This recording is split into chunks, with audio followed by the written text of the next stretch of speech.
Hello, BookTube. I thought we'd go through a bit of mail. I've been fallen into the horrible habit of opening mail off camera, but I have a bunch of stuff that I can show you, some periodicals and some packages, including a great big box, so that might be fun. Of course, the first periodical is one that I never miss. It's my subscription to London Mystery Magazine. This is full of original artwork, spot illustrations, full page illustrations, and it has a wide variety of mysteries, including in this issue, which is the latest issue, a mystery starring Benvenuto Cellini, which should be a lot of fun.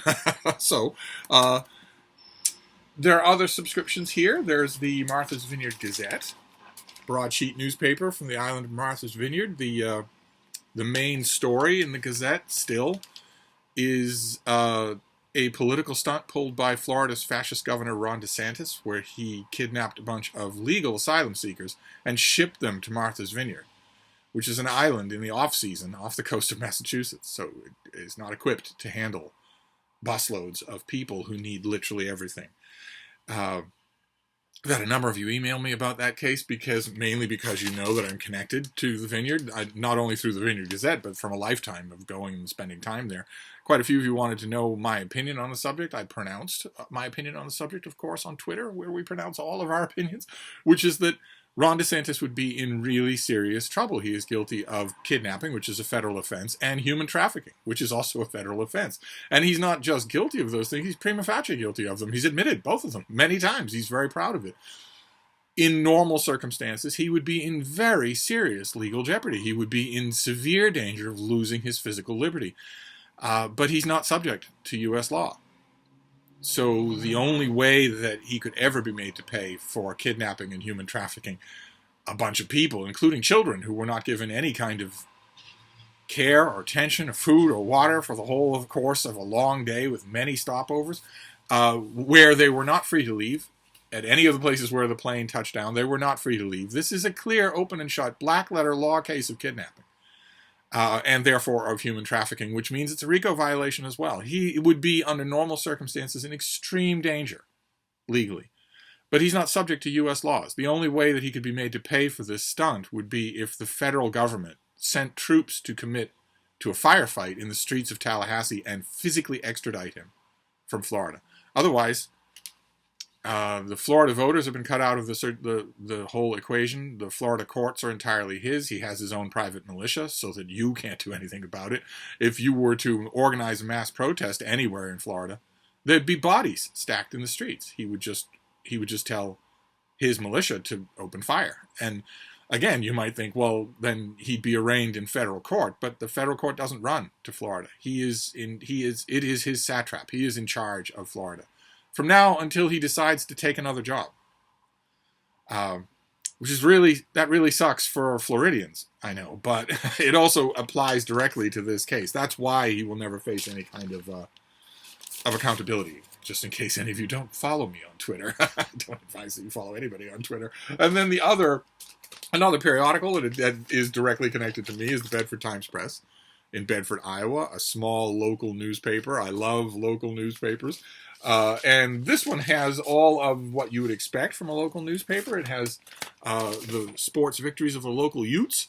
It has all sorts of local news, but it also has a column that is decidedly not local. It has a column by yours truly. My Ex Libris column is run by the folks at the Bedford Times Press, and also the Lennox Timetable. And it's a 1,000-word column about some bookish subject every week. And it's quite entertaining, if I do say so myself. It's a new kind of register. I haven't had to do it in decades. It's a very different thing to write a column than to write a book review. A column is much, much more... I like to pitch my book reviews as very much a kind of informed conversation. But it's usually lopsided, because it's an informed conversation. It's an animated conversation, but I am usually the one in the conversation there in a book review who knows the subject. I know the book, whereas it hasn't come out yet for you, so you don't. Whereas in a column, I can ruminate. It can be just a chat, and I love it. I think I mentioned this when I first started doing this column a long time ago, almost a year ago now. I think I mentioned that I had forgotten how much fun it is to do. I very much enjoy it. So if your local newspaper, you probably have one, if your local newspaper or your library or your literary society or your whatever you have that's the slightest bit bookish, if that organization would like to run my column, you feel free to sing out in the comments section or just email me. I leave my email on every video. That's not a dummy email. That doesn't lead to a merch store. that is straight to me. You are free to email me on any subject under the sun.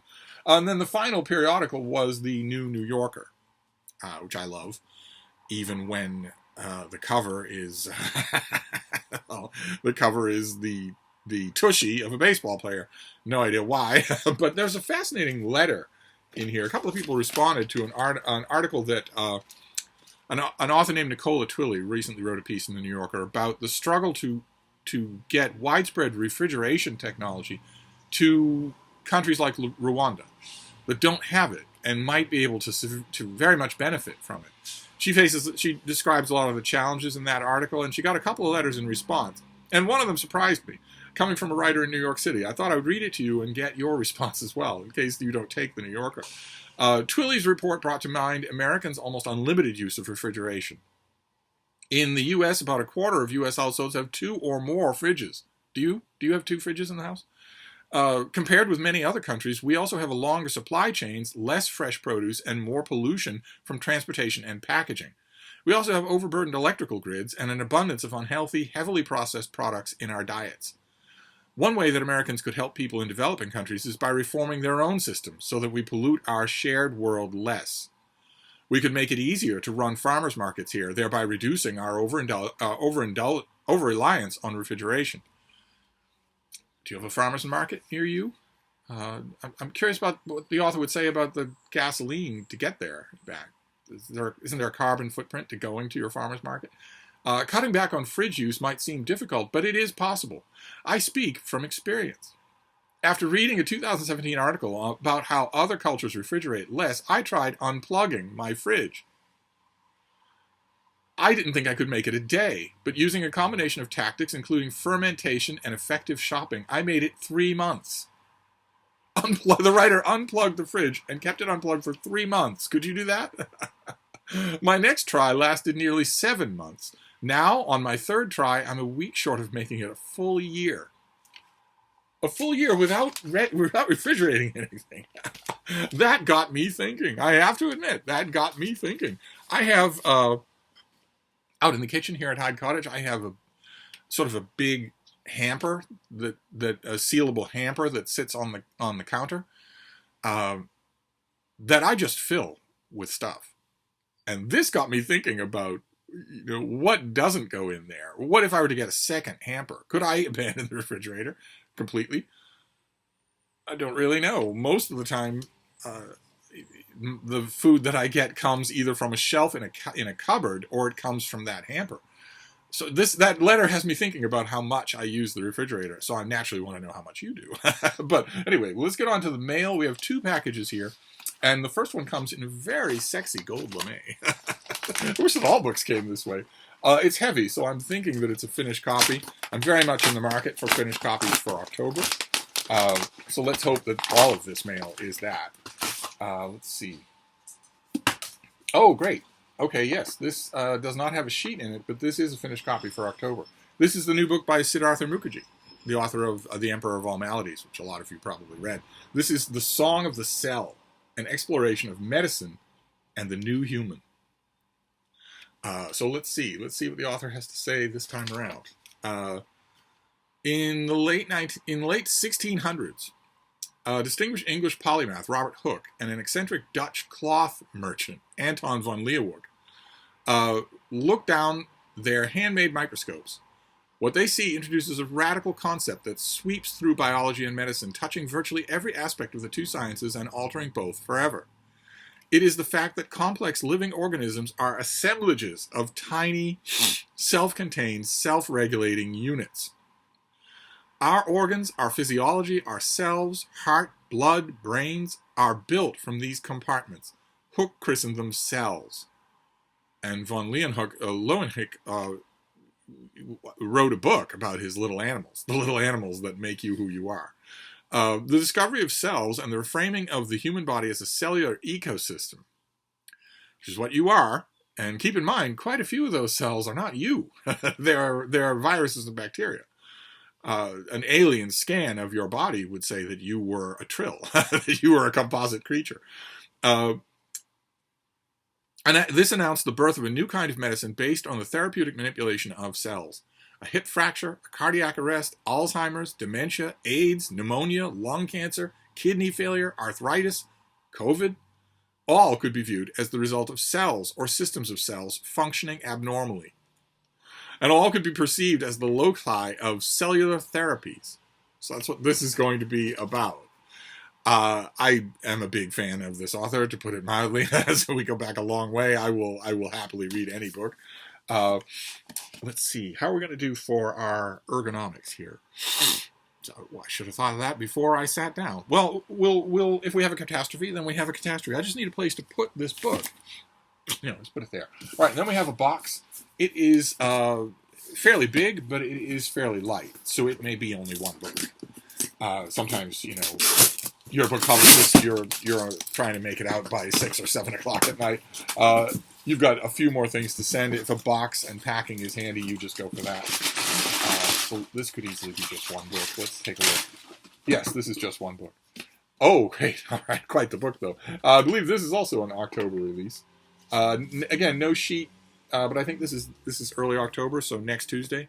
This is the new Orhan Pamuk, which I've talked about. I've shown it to you on this channel before. This is Nights of Plague, where a pleasant sunlit scene is being engulfed by darkness. So I think probably a lot of you already know about this, but let's go through it here. It is April 1901 on the imaginary island of Mingaria, located in the eastern Mediterranean between Crete and Cyprus. Half the population is Muslim, the other half is Greek Orthodox, and tension is high between the two. When a plague arrives, brought either by the Muslim pilgrims returning from Mecca or by merchant vessels coming from Alexandria, the island revolts.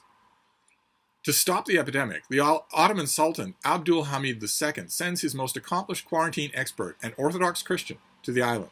Some of the Muslims, including followers of a popular religious sect, refuse to take precautions or respect the quarantine, and then a murder occurs. So if you are familiar with Orhan Pamuk, you will know that he alternates like a metronome between books that aren't plot-reliant and books that are, including books that are the apotheosis of plot reliance, like My Name is Red. And he's great at both. I myself am a big fan of plot, but you can do without it and get me cheering in the aisles if you do it well, and he does.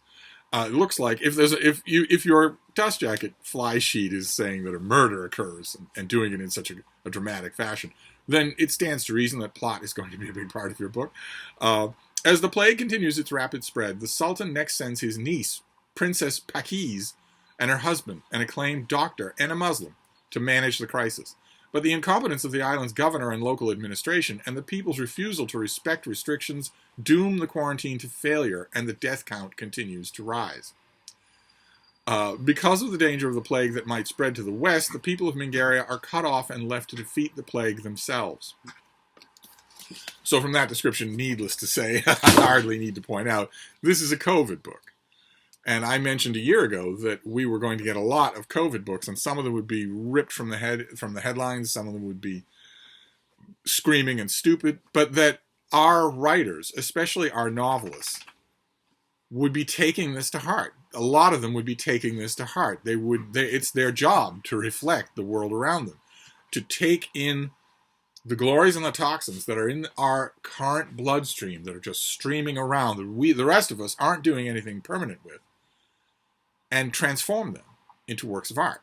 That is what novelists do, or what they should do. They shouldn't just be looking at their own navel and saying, that's such a fascinating piece of navel lint. I really want to write a novel about that. It's not a memoir, no. If you call it a memoir, you're a bigot and a transphobe. No, instead, it's a novel. Who's the main character? Well, the main character is me. What does the main character do? Well, the main character does exactly what I did today. How do we know that? Well, because it's easily documented in the social media feeds, not only of myself, but of all of my friends. That every single item, every single word Every single detail, every single speck of geography is exactly right. Okay, but it's not a memoir? No, it's not a memoir, you stupid transphobe. Plenty of our novelists do that, but our great ones won't. Our great ones will take the time and marinate over what this crisis did, this history that we all lived through. And I would be willing to bet that this is one of the most major things that come out of this. We shall see. I've been emailing with a lot of you on the subject, and I've been saying, the Decameron, Defoe's Journal of the Plague Year, we are going to get major works out of this incredibly important historical event that we all lived through. Is this one of them? It comes out in early October. Great, glad to have it. So those are our two books. 2 October finished copies by well-known authors. Siddhartha Mukherjee for nonfiction and Orhan Pamuk for fiction. So those are our novels, our books, and then we have various periodicals. The New Yorker, I want to hear all about your refrigeration. What would happen if you unplugged your fridge? Could you make it a day? How much would actually be destroyed if you unplugged your fridge? Or is it just how much of the stuff in your refrigeration system is stuff that you just put in there because you have to, because it's just reflex. You feel like you should. Do you keep your eggs in the refrigerator? If you have eggs in the house, do you keep your eggs in the refrigerator? Do you keep your bread in the refrigerator? And if you do keep your bread in the refrigerator, do you and your family go through a whole loaf of bread far faster than it would mold on the counter? And if that's true, if you go through a whole loaf of bread far faster, it would never have a chance to go moldy. Then why do you put it in the refrigerator?